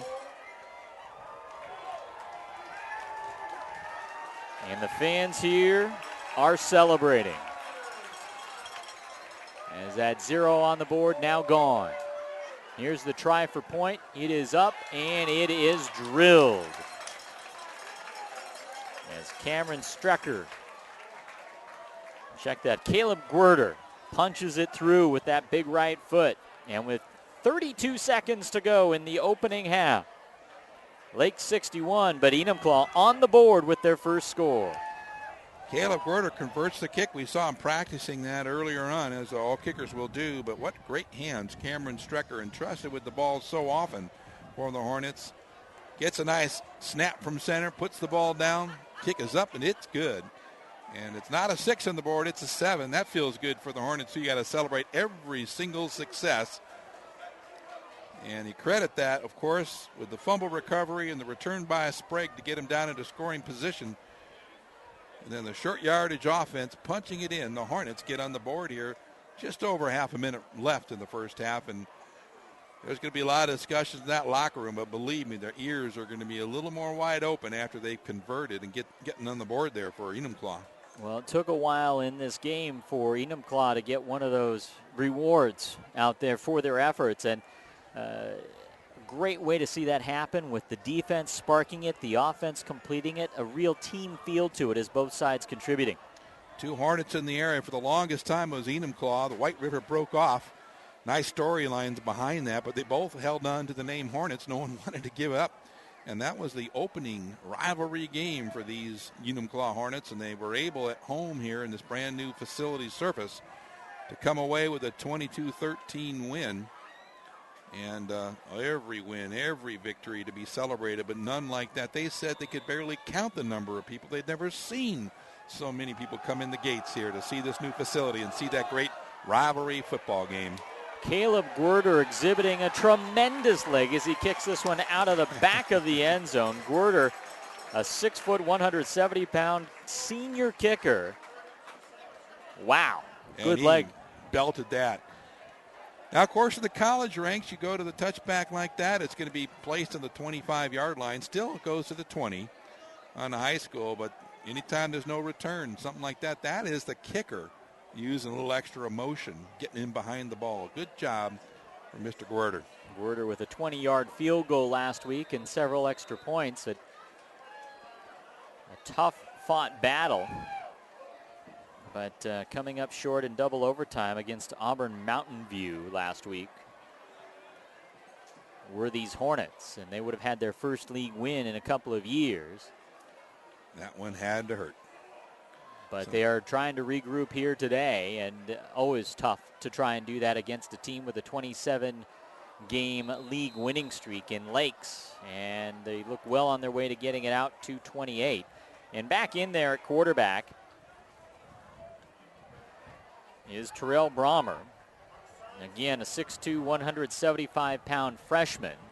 And he barks out the signals, and one of the Hornets jumps. So 1st and 5 here with 32 seconds left to go, is perhaps Reese Jervis, the starting quarterback's night, already done. He's got 4 touchdown passes and 1 touchdown run, a pretty complete night for the senior quarterback for Lakes. Brommer handing off this time, and the runner going out of bounds with 27 seconds to go. But right now I think both teams content to try and work the clock down here and head into the locker room, and for Lakes celebrate a huge first half. Israel Stevens, number 28, slashing there on the right-hand side, running out of bounds, stopping the clock. Brommer out of the shotgun, handing off again. Puaku Kekuka with the carry that time, and a yellow flag out on the field here with 19 seconds to go. Well, you're doing so well with the consonants, we're going to give you some more vowels to pronounce, Alex. Good job out there. Execution not just on the field, but up here in the booth. And the booth today, we're out here underneath the cover, but we're surrounded by the Hornets faithful. Great atmosphere here in Enumclaw Stadium. And they continue to remain faithful despite the score on the board. I think, a lot of the good that has been done in some of the transition in the first year of head coach Mark Gunderson, not on display in the game, and I think that's something we've heard from the Seattle Seahawks a lot, is the work that's taking place in practice, sometimes with their offense not showing up necessarily on the field.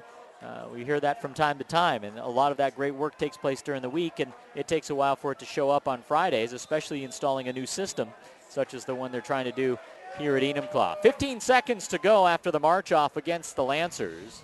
2nd and 16, and Brommer met by a host of maroon jerseys, and down he goes. Might be the last play of the first half, as the clock hits 0, and that will do it. Second quarter comes to a close. It's been all Lancers save a couple of moments for the Enumclaw Hornets. Lakes with a 61-7 lead. We'll be back with our halftime festivities and our second half coming up after we take this break on your home for Friday Night Football, PlayOnSports.com.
You're watching PlayOnSports.com's presentation of Friday Night Football live from Enumclaw, Washington. I'm Alex Webster along with Tom Smith.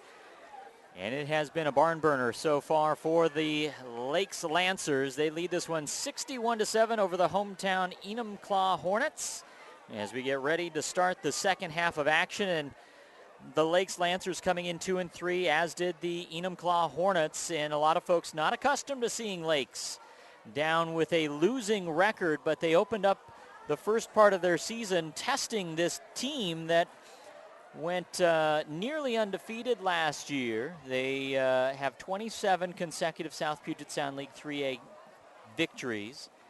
And this is a team that started a little ho-hum. But then you look at the competition, and you see some of the top teams in the 4A classification on their schedule.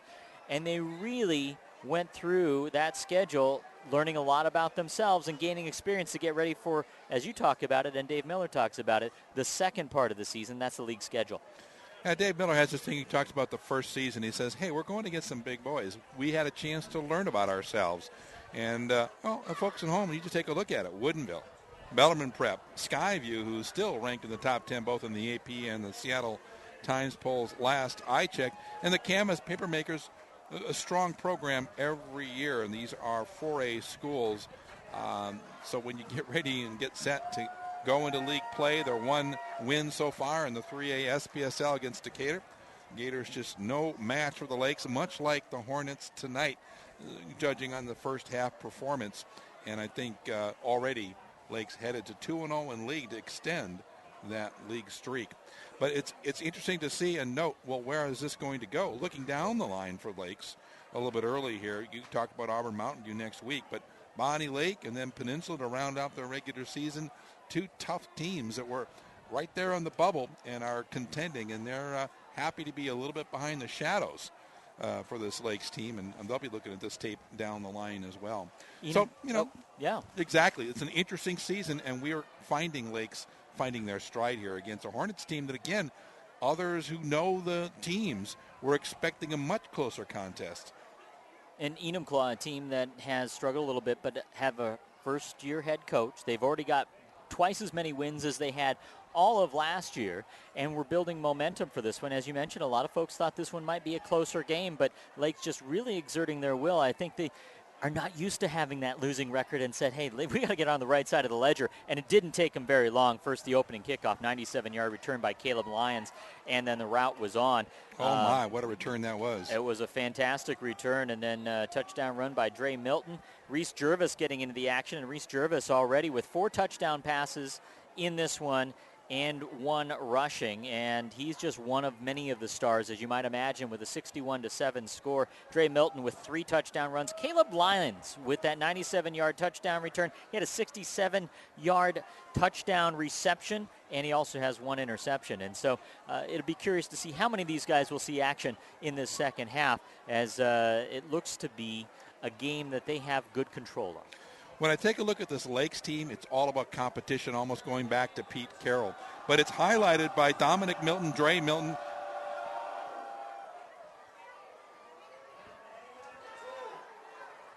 And the kickoff from Lakes, as Enumclaw will have the opening possession. And they've had a couple of bumps and bruises on that Enumclaw side, so some of their regular return guys not in there. But this time, Tarek Hagan able to get a decent return, as they'll not quite get out to the 20-yard line. Good coverage by Lakes. Tarek had a great return getting them across the 50, but for a blocking issue.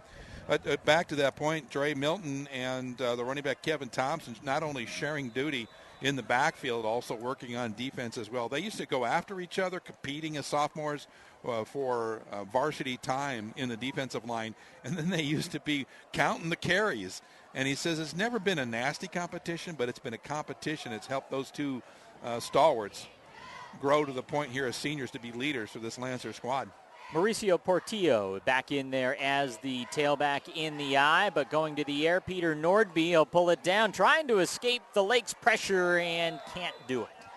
They'll lose, too, as they drop him at the 15. I've actually been impressed with this Hornets squad. We know they're in a building year, and probably coming into tonight's game, it was all about we can do it. Let's measure ourselves against these Lancers and go get that win in league play. At halftime now, they're going to be focusing on the things that they need to do play to build the defense and the offense, and they'll be starting on offense here. But also they'll be able to go back to practice and say, okay, that's the class of the league. Let's build from there. And this second half is going to be the start of that practice. Loss of 2 on the sack, 2nd down and 12. They give it to Portillo this time as he will rumble ahead. The league's leading rusher coming into the game has been stymied by this Lakes defense. And, you know, the defensive side of things, it's a bit easy to be all excited about the kickoff return and the glitzy stuff they do on offense, but they have been an honest-to-goodness blue bucket, blue collar, take your lunch bucket to work kind of a defensive squad tonight. And just like an offense, everyone is contributing. So hats off to the Lancers in that first half. And we'll see how the depth now plays a role as the clock will continue to run.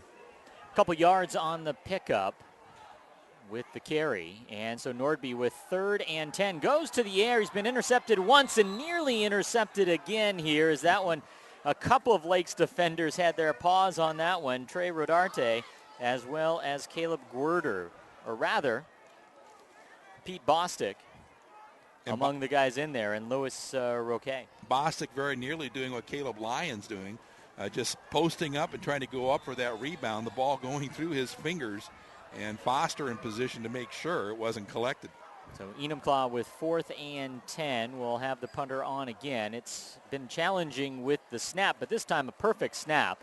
Here's the high kick, going to be going out of bounds, as I'm sure good instructions to keep this away from the dangerous return man, Caleb Lyons. But we have an official who is down and slow to get up, as is sometimes the case out here. Folks get caught up in the action, and the official seems to be okay away from where the ball was. And more importantly, it will be spotted at the 41-yard line. And that's where Lakes will have it, as they did several times in the first half. They took over in Hornet territory. Waka Kekua and number 11, Bryson Foster there to help the official up before his teammates came over and checks him out, make sure he's okay. So a hard-hitting game all around. You got to be, just like at a baseball game, you got to keep yourself alert. Terrell Brommer is the quarterback. He got a couple of series late in the first half. So that probably signals the end of the night for Reese Jervis, who finishes his night with 4 passing touchdowns and 1 rushing touchdown in less than a half of action. Low snap to Brommer. He tries to run with it, but he is brought down. Great hustle. We knew coming in that Coach Gunderson wanted to mix things up on defense, giving good looks. And jetting in off the edge was number 7, Tyler Osborne, reading the play from the beginning, and a little bit of an exchange issue on the shotgun for Brommer to pick up the ball. And you can hear the wind starting to pick up a bit, as it had a little bit in the first half, but now it's starting to pick up as the flag, the American flag at the right end zone is now starched out. Brommer fumbling the snap again, and fortunate for the Lancers that they had a man right on the spot to get on top of it. Remember, we started the game with the Lancers going in this direction. It was a favorable direction for Reese Jervis, just operating at will, going to the north here into the log cabin-looking clubhouse. And for Brommer, he needs to get the sync going in exchanges. Kekua able to recover that one, and a change at quarterback is Kamoni Jenkins, a sophomore 5'10", 165-pounder, comes in to spell Brommer, and he fares no better as this one a fumbled snap, and the Hornets all over the top of this one. And Jenkins brought down fiercely by the Hornet line. Chandler Struley gets in there, leads the Hornets Wolfpack as they surround the third string, I guess third option. You can hardly call them third string as these talented athletes, but Brommer and Jenkins suffering some challenges there offensively. And so for Lakes, this is something I don't believe have seen tonight, and that is a punt.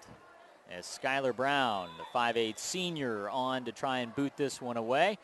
Back deep is Cameron Strecker for the Hornets. This one skied high in the air, and it will be let bounced by Strecker and the Hornets. Takes a little bit of a Lakes roll and will finally be downed inside the 35-yard line, and the Hornets will take over there with 6:28 to go and counting down with the running clock here in the second half. A 61-7 advantage for the Lakes Lancers who look to improve to 28 consecutive wins in SPSL 3A. A great series on defense for the Hornets, and very nearly a blocked punt as 3 maroon and gold shirts get back in there. But surprisingly, how did the kicker elude that? I don't know. Dead to rights was he, and Brown got it off.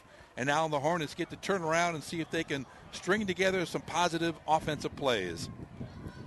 Cameron Strecker is the eye back here with David Pugh in front of him.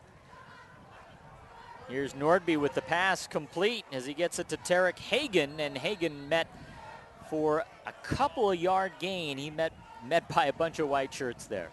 He did have a bunch of white shirts, and Nick Conrad, the junior wide receiver, put in a position to block. You got to pick one and block one. He's going to have to work on those blocking drills. As all the good coaches say, everybody's got to learn to defend. Everybody's got to learn to block. And Hagen there trying to get himself in position on the edge. A really well-designed play, but you got to have at least one block you can follow. 2nd and 8 now as Nordby surveys the scene. He's got twins to the bottom of the screen. The handoff, though, will go and is met, goes right to the fullback, and right on top of it is Lakes. And Lakes showing some turnabout as fair play. Robert Guillory, we called his number and name a couple times, making a good play there in the middle of the line. And that'll bring up 3rd and 11 after the loss on the carry. So the Hornets were pushing back the Lancers offense, and the Hornets have to be sure on offense that the same doesn't happen to them. Here's a 3rd down opportunity, 3rd and long. Your DBs are going to be pulling off the line, you'd have to think. Cameron Strucker, the lone setback as 3 receivers in the set. Here's the rollout by Nordby, throwing against his body, and this one out near the 40-yard line, going to be a little bit short. Is it even complete? And they'll call it incomplete. I like the rollout. That has been effective for Nordby. I'm not sure calling the rollout left is a good idea. Pretty good protection, but there was one getting through, and he just couldn't square his body up to get a good throwing stance. So 4th down again, and the second punt of the half here for the Enumclaw Hornets. David Pugh is going to have to ice that leg down a bit after this one, as he's been a busy guy back there. This time he fields the high snap, barely gets rid of this one. This one, a weird carom. I think it's off of a Lakes player, and it might be Enumclaw football. Well, let's see how the judge the ruling on that. The ball did seem to appear to go off of Puaka Kekua. We'll have to see how they sort this one out. It will be, appears, Lakes football. But gosh, that one caromed right off of a foot. A line drive right through the line. And really, almost a mortar shell. Exactly. That was downfield. I'm wondering why the officials didn't even consider or appear to have any discussion to consider the option of the first touch against the receiving team. Lakes now going the other way, and they bring back in number 7, Terrell Browmer. Brahmer, I think, getting a chance to take a look at a play or two on the sideline after struggling with the snap, and we'll see if they get another one here. But the Hornets jump again, and that's, the case of Enumclaw, I think, trying to get aggressive out here, try to get a good jump, and right now in position to hold Lakes at bay here in this 3rd quarter with 2:50 to go, but they give up 5 yards on the penalty. There's been a sprinkling of penalties, and they have hurt because of the yardage that's gobbled up and taken away. This short one. You're absolutely right. Hornets trying to play aggressive. Brahmer in at quarterback with Kekua. They give on the sweep to Xavier Weston with the carry, and he's got a little room to roam. He gets ahead for the 1st down and a bit more as he approaches the 15-yard line. You get the guy going at speed. It makes it easier for him to get the ball, look upfield, pick the opening, and now the Hornets giving up the chain movement. But the clock continues to tick. Lancers challenging the end zone. Seems to be one of those new favorite plays of teams these days, that fly sweep. Yep. Hand it right off to that guy in motion. 2 minutes to go in the 3rd quarter. 1st and 10 at the 17-yard line, and movement, it looks like, by Lakes, as we've had fits and starts with that yellow hanky all throughout the evening. Well, you look at the spread offense, and, of course, it looks like it's all about the passing game. But if you can get a good stretch on the edges with that fly sweep and then bring a run or two between the tackles, it really keeps the defense rocking. And, of course, execution, as with any offense, is so critical. None over the last number of years have executed quite so well as the Skyline Spartans up on the plateau. Indeed. Here's the snap to Brommer, looking to potentially pitch it. He opts to keep it and plunges ahead for a yard or two. Having more success on the exchange. Definitely, it seems like they've cured that particular situation that they had on the last draft, which led to 3 consecutive big plays for the Hornets defense. But the Hornets, giving over the ball deep in their own territory, have held the Lancers at bay thus far. 2nd and 12, near miscue on the handoff, going to Kekua. He gets perhaps a yard or two. Bursts up the middle. This may be the last play of the quarter. I'm not sure, but to credit Anthony Bertosia, he is definitely doing a better job of snapping that ball back with velocity to the location so that the backfield can concentrate on executing their patterns. But the rally of the Hornets defense, something to build on as they turn around and defend the goal line the other way.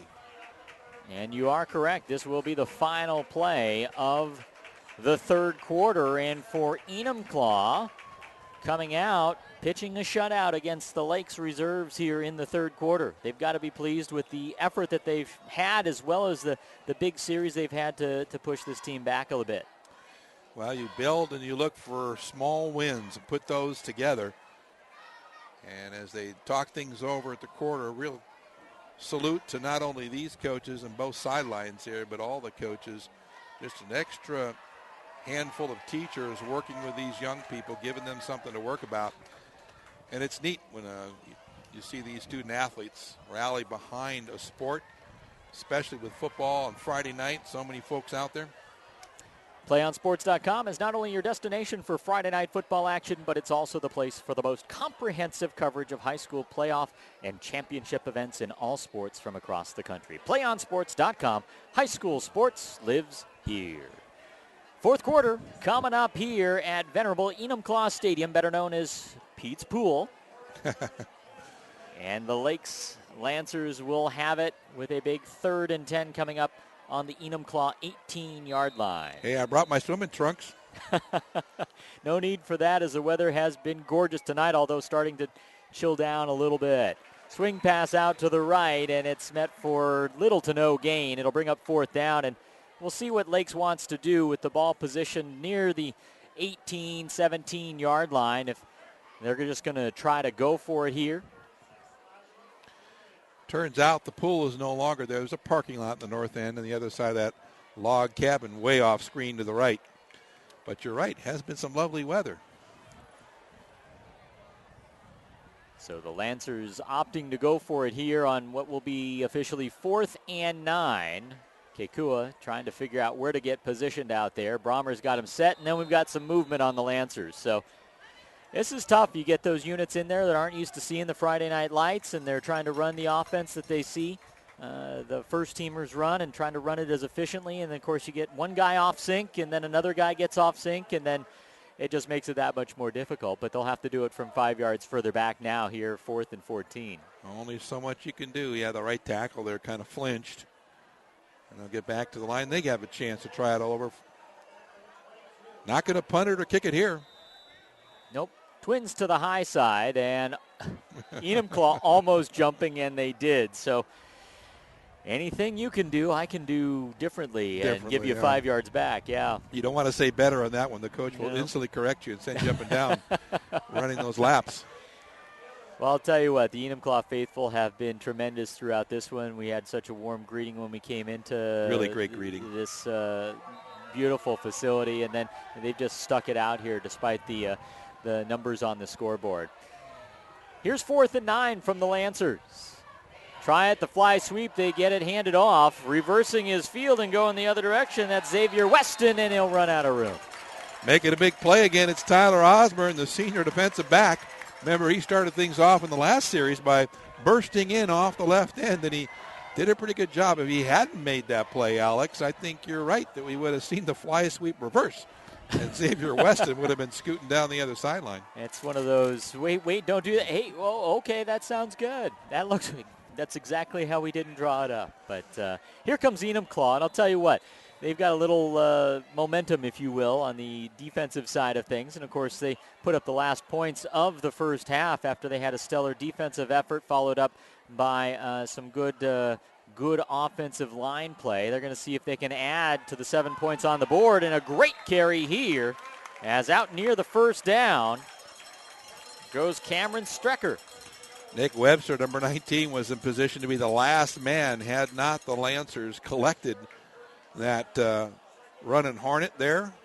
And a first down? Nope, it's going to be as close as you can get, I believe. There They'll call it officially a long 9-yard pickup for Strecker. But this is the situation that Enumclaw had hoped to be in most of the night, those second and short situations.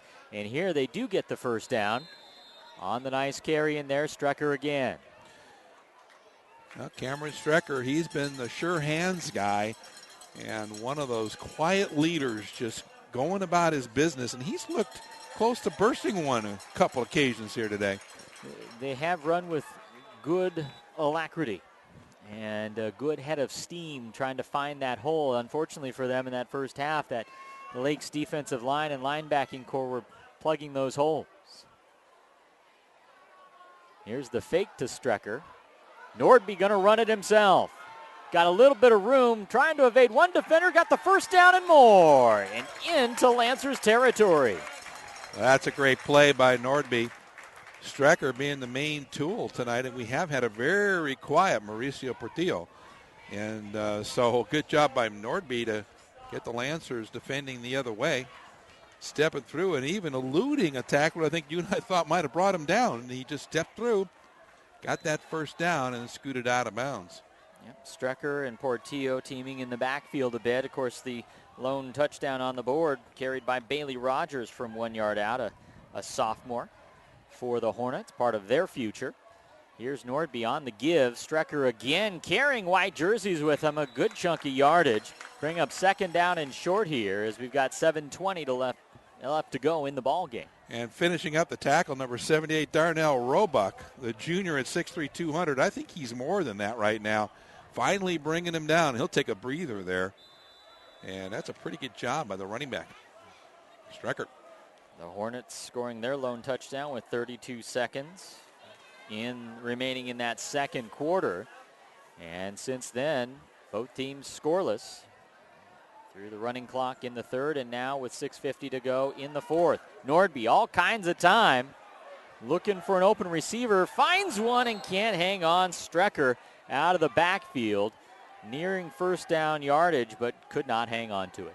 Pete Bostic right there defending, but Rodarte winning the fly against Xavier Weston, but Nordby looking down the left all the way. By the time he looks to the right, he goes underneath, but Rodarte absolutely open in the end zone if Nordby only had looked that direction. That's a sophisticated passing technique that Nordby hopefully will develop here as a senior.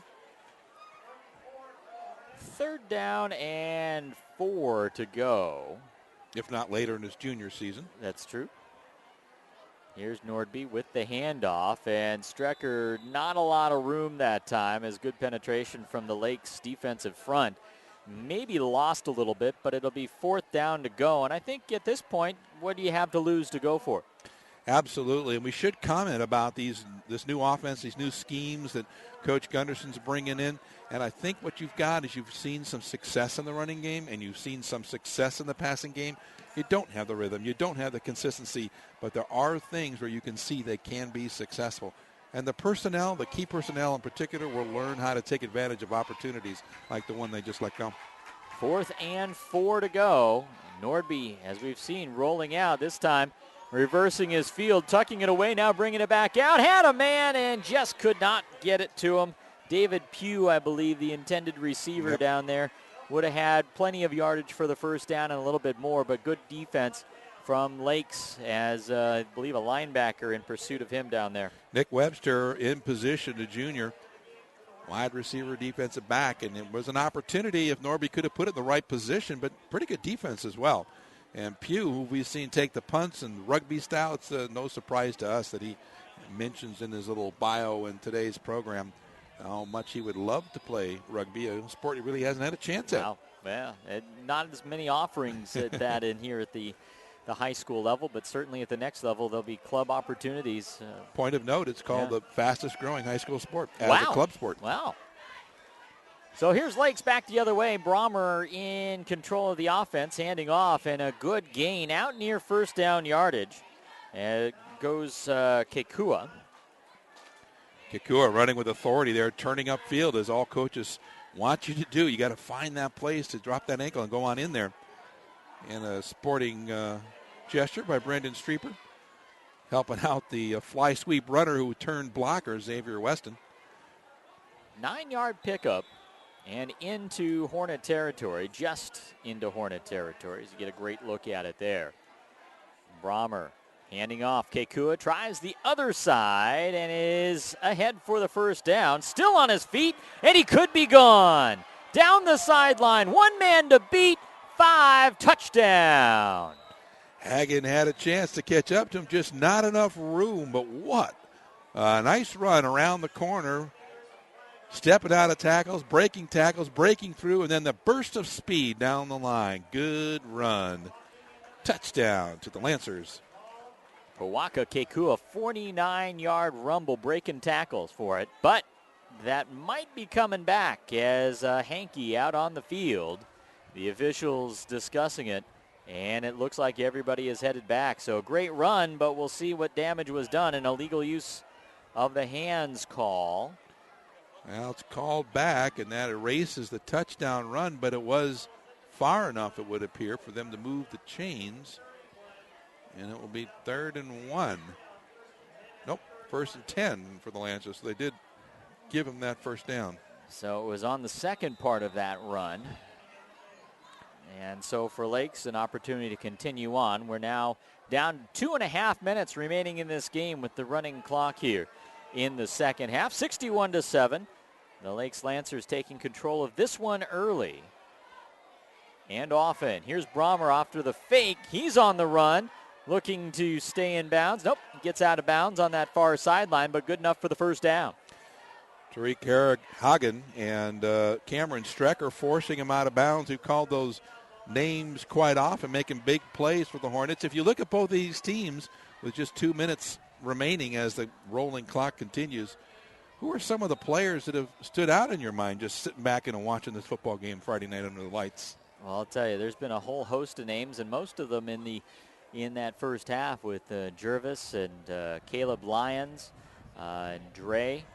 Also, Dre Milton having excellent halves, but we've seen a lot of great guys with some good potential here. Here's a fumbled snap, but Kekua getting back on top of that one. It'll bring up second down with 1:30 left to go. We invite you to stay tuned for the PlayOnSports.com post-game wrap-up, where we will select our players of the game as well as wrap up all the action from this contest that's coming up following the game on your destination for high school sports, PlayOnSports.com. That post-game wrap-up coming up here in just about 1 minute and 10 seconds as Lakes will have it here with second down and long and probably only needing to run maybe 1 or 2 more plays here.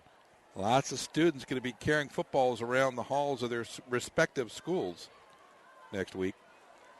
And here's another fumbled snap. Brommer jumping on top of it. That has been a bugaboo, if you will, for Lakes in this second half for the second team. And it really did hurt the Hornets as well, as every time they were getting something going, they let the ball on the turf, sometimes recovering, more often leaving it for the Lancers. That was one of the challenges for Enumclaw, whether it was a fumble or a pick, and including some of that poor special teams play. But just the speed of the Lancers a little bit too much. 23 seconds left to go in this one. I'm not sure if the Lancers will need to run a play. We might see the end of this one here as we're now down to 15 seconds left to go. The Lancers huddling up as well as the Hornets, and everyone calling this one good here tonight. As the final score in this one here from Pete's Pool, Enumclaw Stadium here in Enumclaw, Washington. The Lakes Lancers defeat the Enumclaw Hornets by a score of 61-7. And now for our brief post-game recap. It was really a case of the Lakes Lancers coming down and finishing that first half of the season a week ago when they finished playing all those 4A teams. They got league started last week. got off to a great start, and then it didn't take them very long to get going in this one after the 97-yard kickoff return by Caleb Lyons. That was all they needed, really, to get going.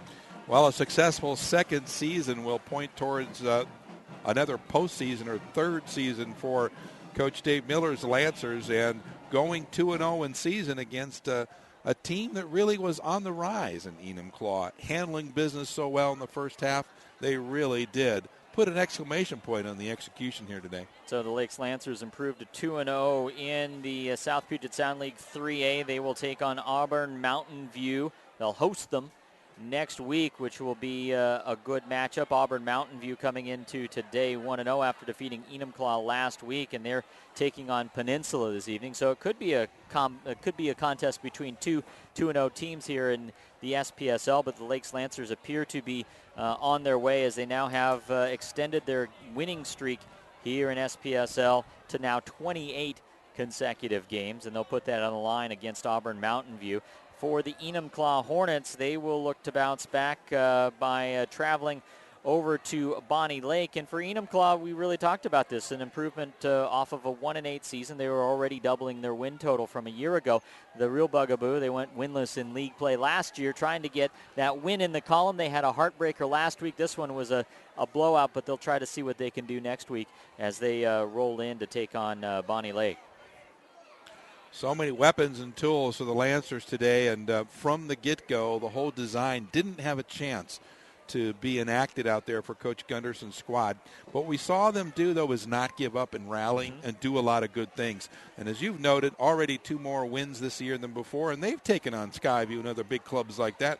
And they've got a tall order, as the Bonnie Lake will host them next week, and they face the likes of Peninsula before hosting Decatur to close out the season. But again, lots of positive things to build. This program is on the rise.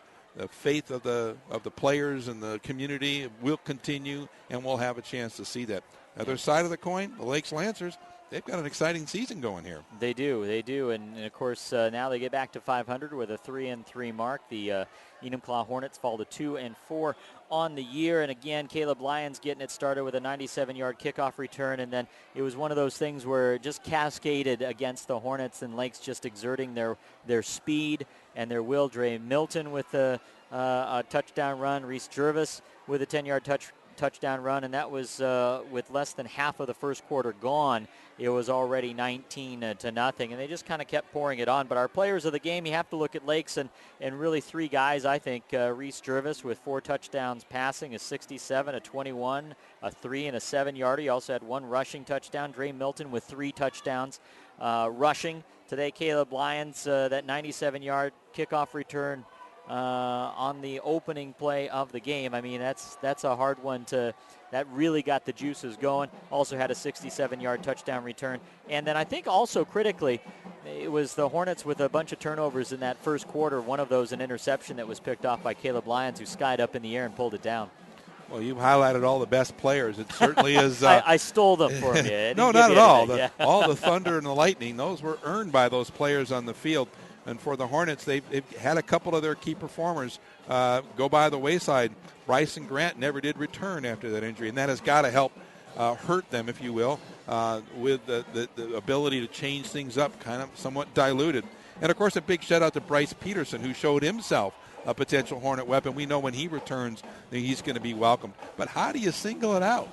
Because Caleb right away got in the end zone for the Lancers with that tremendous run back. We're talking about number 15, Caleb Lyons, of course.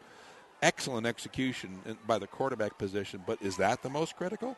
How about the running and the stalwart defending by those 2 big guys, and, of course, led by Dre Milton? Probably my player of the game would be him, number 23, as he embodied the whole effort there by the Lancers. Speed, strength, and the ability to go both ways and make plays. And the Lancers getting what they wanted to do out of this one tonight, get into an early victory situation and, so huge. And just kind of keep running with it. Yep. They get back to 500 on the year, and, of course, are well-positioned in league and want to get back. Of course, they just returned 2 starters from last year's team that went 11-1 and looking to make it back into the state playoffs. They seem to be back on track now after that rough start against all those 4A Absolutely. Caliber teams. And that's going to wrap it up from Enumclaw Stadium here at Pete's Pool. where the Lancers of Lakes High School defeated the Enumclaw Hornets 61-7. We'd like to thank you for joining PlayOnSports.com's coverage of Friday Night Football from Enumclaw, Washington. Be sure to check PlayOnSports.com for information and links to all of our upcoming broadcasts. For our producer, John Weddick, our videographer, Shu Schroeder, and my partner, Tom Smith, I'm Alex Webster saying so long, and we hope you'll join us next Friday night on your destination for high school sports and Friday Night Football, PlayOnSports.com. Good night, everybody.